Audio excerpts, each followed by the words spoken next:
Nuevamente con ustedes, Hugo Aguirre y Somos Cultura a través de Radio Nacional. Hemos tenido una maravillosa entrevista que ustedes han escuchado a Manongo Mujica y ahora estoy seguro que ustedes van a conocer a alguien que tiene una relevancia importante como artista plástico, y la conversación que vamos a tener en primer lugar tiene relación con la cuestión del arte digital. Con nosotros está Antonio Segarra, artista visual y digital, que tiene además una historia súper interesante en términos vitales. Para hacer una introducción al tema, quiero contarles algunas cosas sobre lo que es el arte digital. Es un tipo de arte o expresión artística que se lleva a cabo mediante el uso de recursos digitales o electrónicos. Entonces, ese es un primer enmarcamiento para poder entender el arte digital. Este tipo de arte es relativamente nuevo. Relativamente nuevo quiere decir que tiene unos 20, 30 años existiendo, ¿no? Y puede adoptar muchas formas.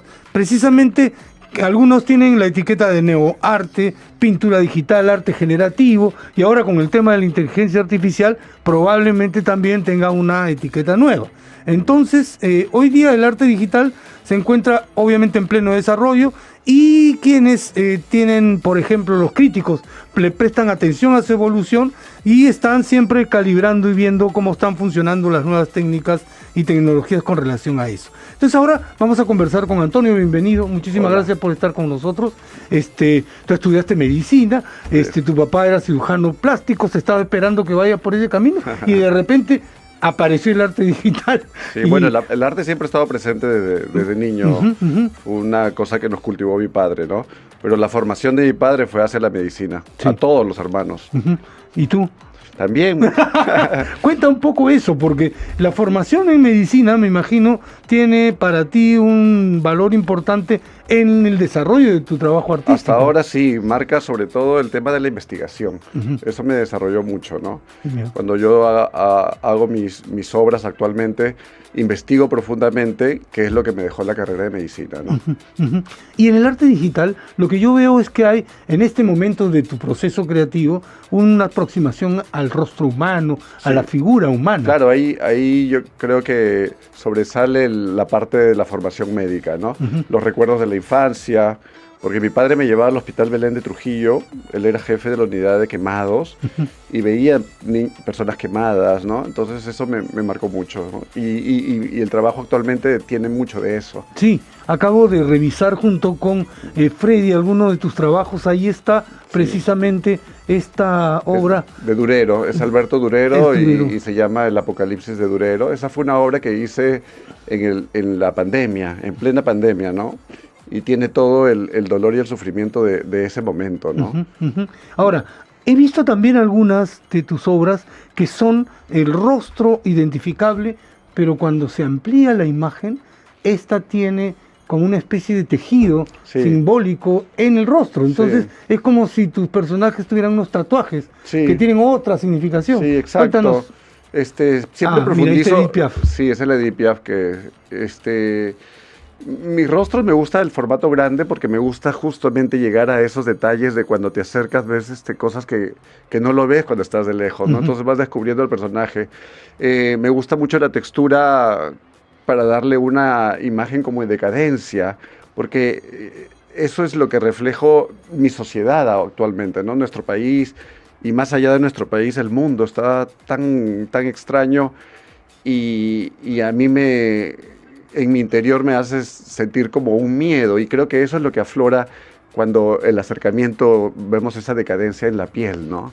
Ahora, cuéntame un poco cómo haces el trabajo, ¿ya? Porque observando el material que nos trajo Freddy, vimos a Isabella Rossellini, a Edith Piaf, a Marilyn Monroe quemada. Estás tomando íconos importantes del mundo del espectáculo. Sí, parto siempre de rostros conocidos que de alguna manera me identifico con las biografías, o son icónicas o que se han marcado en mi vida, ¿no? Que he ido descubriendo. Pero en realidad lo que ves no es lo que ves. O sea, eso es lo que quería que me digas. O sea, por ejemplo, acá Einstein no es Einstein, en realidad parto de una imagen que la gente lo puede identificar y de ahí para comunicarme, ¿no? por ejemplo, la Marilyn quemada es una conexión con el pasado, con estos pacientes quemados que socialmente se esconden, que ya no se reintegran a la sociedad, que es muy difícil. Y es como que yo me meto en esas personas, cómo se deben de sentir, ¿no? Lo mismo me pasa con los niños fisurados, que mi padre también me inculcó mucho desde la infancia, estar en relación con ellos, de cómo viven ellos, ¿no? Cómo la sociedad es tan cruel que son parte del bullying y son escondidos. Y que era muy diferente, por ejemplo, en la cultura moche, ¿no? Cuando en la cultura moche, cuando nacía un niño con fisura, era símbolo de buen augurio, ¿no? Y los unían con otras personas que tengan fisura para que tengan niños con fisura, para que eso no desaparezca.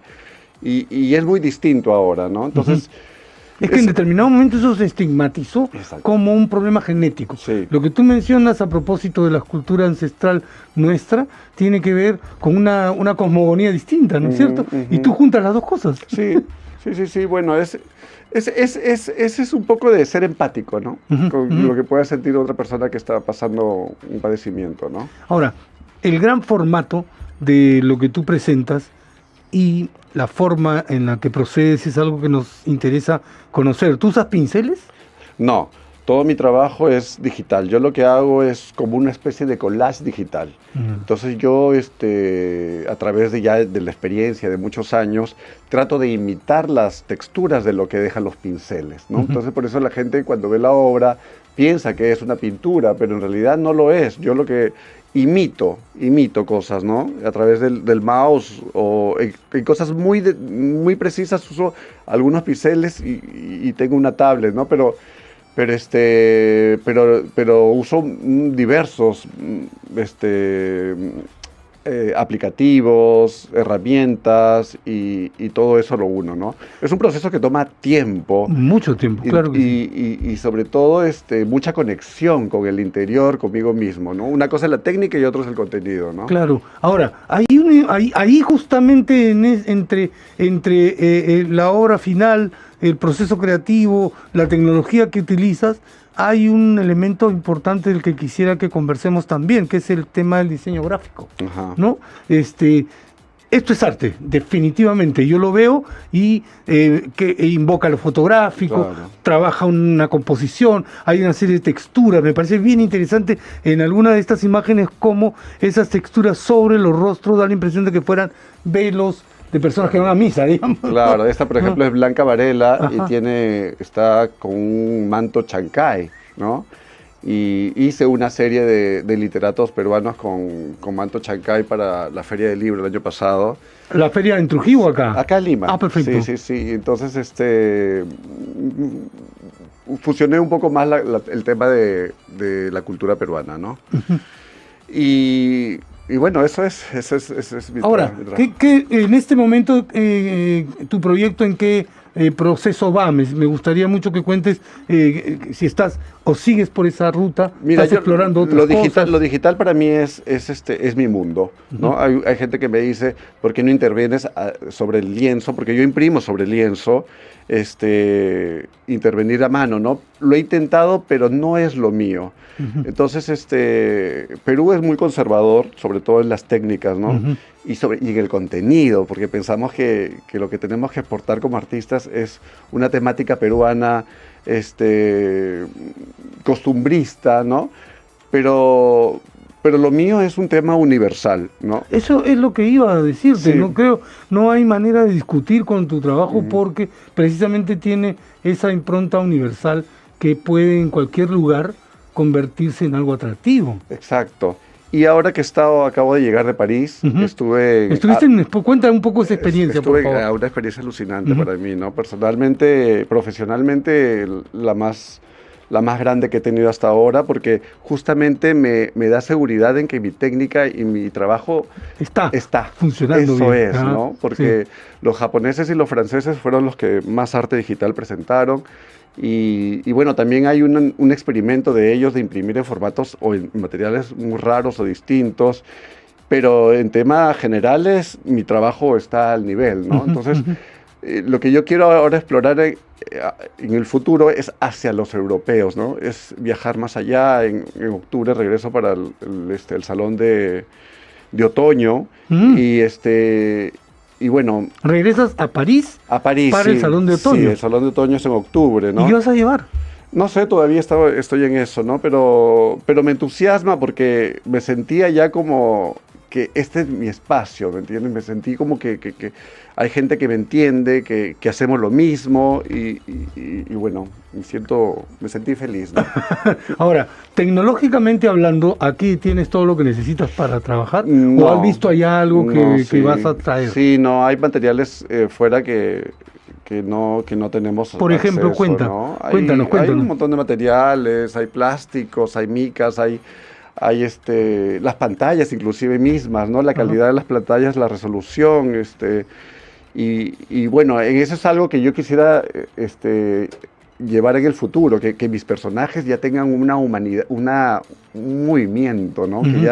Que ya puedan ser hasta independientes, puedes hablar con ellos, que puedan tener una inteligencia particular, ¿no? O sea, ¿Y ya estás empezando a experimentar con inteligencia artificial? No, en esa parte todavía estoy, honestamente, todavía estoy en proceso, pero mis archivos son archivos pesados y son archivos que en un futuro yo creo que van a calzar con algo que todavía no conocemos, ¿no? Ahora, en Europa, ¿cuáles han sido tus pares? ¿Con quiénes has sentido que puedes dialogar a la par? Con los franceses. Ajá. ¿Qué has visto de los franceses, por ejemplo? Me encantan los franceses. ¿Y en qué coincides con ellos? La parte cultural y la parte intelectual, ¿no? O sea, yo soy una persona muy inquieta que me gusta estar aprendiendo siempre, ¿no? Y allá me sentí como al respecto, ¿no? Hasta siento que todavía tengo que aprender mucho más, ¿no? Tengo que leer más y eso me ilusiona, porque a pesar de que tengo 50 y tantos, me siento todavía como un niño que necesita crecer y aprender, ¿no? Esa es una buena actitud, ¿no? Ahora, la evolución del arte digital, ¿hacia dónde intuyes tú, sobre todo en el Perú, va? ¿Tú encuentras pares que estén trabajando como tú en lo mismo aquí? No. O sea, cuando yo empecé en el 2006, ya estaba Sherman. Sherman hacía trabajos digitales con personajes y nuestros. Hizo grabados, ¿no? Y hasta ahora está él, ¿no? Sí. Y después no conozco otro, debe de haber, ¿no? Está el maestro Ruiz, que es una generación anterior. Pero no conozco más, ¿no? He conocido a gente muy joven, estudiantes de Bellas Artes, con unos trabajos digitales espectaculares, pero los han hecho ellos personalmente, ¿no? Pero no conozco a alguien posicionado o que ya ha hecho una carrera. Por eso es que yo necesito encontrarme con alguien que tenga el mismo lenguaje, ¿no? Para yo también poder crecer como persona y como artista, sobre todo. Lo que está pasando en este momento con esta entrevista probablemente sea una que haga posible que ese encuentro se realice. Seguramente. Que ocurra, ¿no? Claro que sí.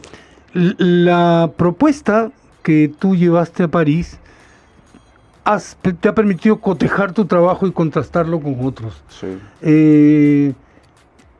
¿Qué crees que vas a hacer en el futuro inmediato? ¿Tienes, por ejemplo, en tu imaginario y en tus proyectos una idea de hacia dónde se puede encaminar? ¿Vas a seguir haciendo rostros?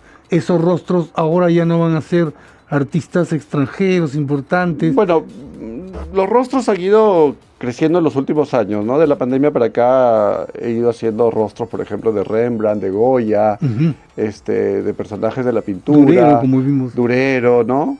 El rostro es algo que me marca, o sea, es que es como que tengo una comunicación con ese personaje y bueno,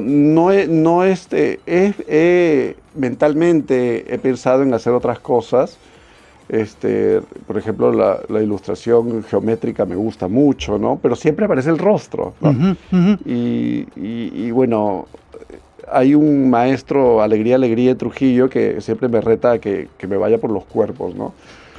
Pero, es interesante el resto. Sí, Ajá, pero bueno, por ahora en mi cabeza siempre van a aflorar los rostros, ¿no? Ahora, Rembrandt, Durero, te llevan a la pintura tradicional, Sí. pero también a la fotografía, Sí. cuando por ejemplo se trata de Marilyn y de Einstein, ¿no? Claro. ¿Cuál es tu relación con lo fotográfico, por ejemplo, con lo hiperrealista? Porque lo tuyo tiene eso más otras cosas. Sí, mi trabajo busco el hiperrealismo, pero no el hiperrealismo literal, ¿no? Ujú. Sino que voy a que cuando te acerques ves la textura tal cual, es como un hiperrealismo fantasioso, ¿no? Ujú, ujú. Eso fue otra cosa que me impactó en París, en Art Capital, los hiperrealistas. O sea, hacer un trabajo en pintura tan perfecto fue una cosa que yo hasta dudaba si era pintura o era fotografía, ¿no? Entonces, Pero eso es lo que hace tu trabajo también. Es una claro, cosa de alguna interesante. manera yo también Ujú. Juega hago con dudar eso. a la gente, ¿no? Si Sí. es pintura o fotografía o qué es, ¿no? Ahora lo que pasó cuando estábamos esperando tu llegada con Freddy, revisamos algunas de las obras y Freddy tomó la iniciativa de ampliarla. Mm, Y entonces al ampliar vimos más cosas. claro, y eso que he ampliado un archivo en JPG, porque Eso es el lo que archivo te iba a decir. original en TIFF, Ajá. tú amplías y ves, ves detalles perfectos, ¿no? Hay líneas, porque, por ejemplo, muchas de mis obras tienen líneas, ¿no? Que vienen a ser las suturas, ¿no? Ajá. Las suturas porque como son rostros o pieles en decadencia, necesitan un soporte que las mantenga, ¿no? Y hay estas suturas, ¿no? Entonces tú cuando ves el archivo original de cerca ves las suturas perfectas, ¿no? O sea, Y en lo que llevaste a París hay la posibilidad, ¿eso se veía? sí, claro. Por ejemplo, lo de París. Por eso el formato grande. Lo más, claro, el de París llevé un formato de 1.80 por 1.30 Ujú. y trabajé mucho el iris, por ejemplo, ¿no? Tenían una textura o tenía un ojo como de acero, ¿no? Ujú. Entonces sí trabajo mucho detalle. Acá Ese es Picasso, ¿no? Picasso, sí, ese es. Es un Picasso que pareciera que está tatuado, ¿no? Está como accidentado, tiene unos cortes acá en la sien que si tú te acercas está saliendo una mano, Ujú. ¿no? Es como un fin del mundo, ¿no? Es como personajes. Y viene a ser el techo de una iglesia, como con elementos muy recargados. Yo siempre hago esta pregunta, no siempre a todos los entrevistados, pero en el caso tuyo vale la pena que me cuentes qué reacciones veías del público que te han permitido a ti reformular algunas cosas o replantear, No, ¿no? hay gente que lo toma literalmente, ¿no? Por Ujú. ejemplo, mi personaje el nombre es Napoleón y no lo es, ¿no? Porque es un símbolo, entonces, pero habían personas que literalmente tomaban, ¿por qué Napoleón es decadente? ¿No? Entonces le dije, no es Napoleón, o sea, es un medio para comunicar. Esa es una cosa que siempre me pasa, ¿no? Pero en general ha tenido muy buenas críticas, Ujú, ujú. muy buenos comentarios, sobre todo los franceses mismos, ¿no? Y bueno, eso es una satisfacción, ¿no? Para mí. Y es una satisfacción para nosotros que hayas visitado Somos Cultura. Te agradecemos nuestra presencia en el programa, tu presencia en el programa, pero además te agradecemos el trabajo que estás haciendo, que ojalá siga desarrollándose y ampliándose y que más peruanos, franceses, italianos, rusos, alemanes, argentinos y chilenos vean este trabajo porque tiene un look extraordinario. Muchísimas gracias. Un mensaje importante. Sí, exactamente. Muchas gracias. Muchas gracias. A ustedes. Y esto ha sido Somos Cultura. Esta es la edición del día viernes. Nos volvemos a oír y ver el próximo lunes a las 8 de la noche por Radio Nacional. Hasta entonces. Muchas gracias.